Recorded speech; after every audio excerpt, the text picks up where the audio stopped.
The Iraqi army and Kurdish Peshmerga forces are intensifying their push to recapture a large district on the outskirts of Mosul from ISIL. Mosul is ISIL's last major urban stronghold in Iraq. Most of the country's north is controlled by Iraqi Kurdish forces. With the Iraqi army, they're advancing from the east and north of the city and working to clear explosives. They aim to take the district of Hamdaniya, which lies to the southeast of the city. If they succeed, it'll lead them to the gates of Mosul itself. The forces have also captured the town of Bartella, about 20 kilometers to the east of Mosul. The historically Christian area has been under ISIL control for 2 years. Meanwhile, more government troops are advancing from the south. It's estimated between 700,000 and 1 million civilians remain in Mosul. U.S. Defense Secretary Ash Carter has touched down in the Iraqi capital, Baghdad, to get the latest on the campaign to push ISIL from the city of Mosul. He's meeting the Prime Minister, Haider al-Abadi, to discuss plans to stabilize the city once ISIL has been defeated. A coalition of troops is being backed by U.S.-led airstrikes for the offensive, which is now into its 6th day. Let's go now to Zaina Khora, who is near Hamdaniya. Talk us through the offensive and some of the challenges that they are facing there.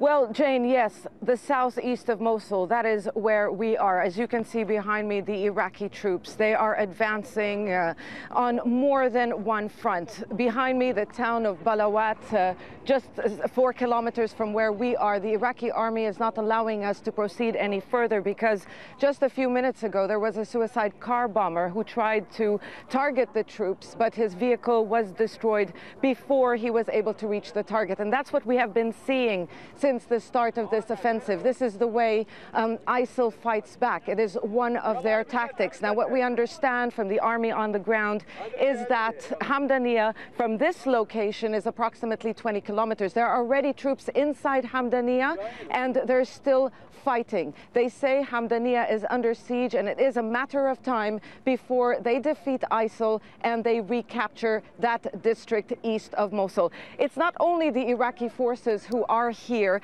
There are people from Hamdaniya, the Christian population. These people took up arms when ISIL forced them to leave. They felt that there was need to defend themselves. 500 men, the Nineveh Plain Force is what they are called. They're holding a different flag there in the background. And these are the people who are going to not govern, but once the Iraqi army clears Hamdaniya and moves on to Mosul city, they will enter Hamdaniya and take control of security there. So 500 of these men ready to move into Hamdaniya once that area is cleared. Hamdaniya used to be home for approximately 60,000 people. It has been abandoned, of course, for the last 2 years. These people taking shelter in the Kurdish region in northern Iraq. So the fight for Hamdaniya is underway. There is advance on the ground, but yesterday we saw for ourselves how the Iraqi government fought their way through to recapture the town of Bartella, which is east of Mosul city. The front line has changed in the Eastern Front.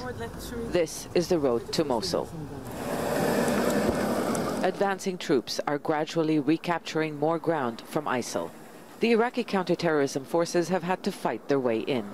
Gunfire can be heard in the distance. The center of Bartella town is still an active battleground. But the general in charge tells us it is only a matter of time before the Iraqi flag is hoisted there. Bartella, he says, is under siege. The remaining ISIL fighters in Bartella will be killed, so they won't fight us on another front. We have cut all routes into the area. It has been a difficult fight. ISIL has so far used 17 suicide car and truck bombers to try to stop the advance. The army was able to destroy all but one before they reached their targets. We are on the main highway that leads to Mosul city. According to commanders, Bartella is ISIL's last line of defense because just a few kilometers after Bartella is the entrance to Mosul city. We have been prevented from proceeding any further because of the booby traps and the ongoing military operation. The generals leading this offensive were on the front lines, overseeing the battle. We came to clean the town and allow the Christian community of Bartella to return home, and we will protect their churches. Bartella and the surrounding areas have a sizable Christian population. They are a minority in Iraq, and some have since taken up arms after being forced to leave when ISIL arrived in 2014. They say they are tired of being victims in a fractured nation. We demand that we have our own province, our own force. We want to govern ourselves because we witnessed hell when ISIL came into our area. The Christians are not the only community calling for greater autonomy. The mainly Sunni population of Mosul have long demanded real power and a greater say in governance. For now, the sounds of battle are louder. The Iraqi flag may be returning to this diverse region, but it will mean little without political reconciliation and unity. And Zain, obviously the battle's complicated on so many fronts. Tell us more about the UN's renewed fears of ISIL using human shields. Well, yes, the United Nations says it has verified information, accurate information, that ISIL has taken hundreds of families from the villages outside Mosul city. They've relocated them to the city and they intend to use them as human shields. This has been the concern all along, even before this major offensive began, that the fate of civilians, how are you going to protect the civilians? Because as we know, Mosul is Iraq's second largest city. An estimated 1 million people, if not even more than 1 million people, are inside that city, and ISIL could use them as human shields. So there is, of course, a concern.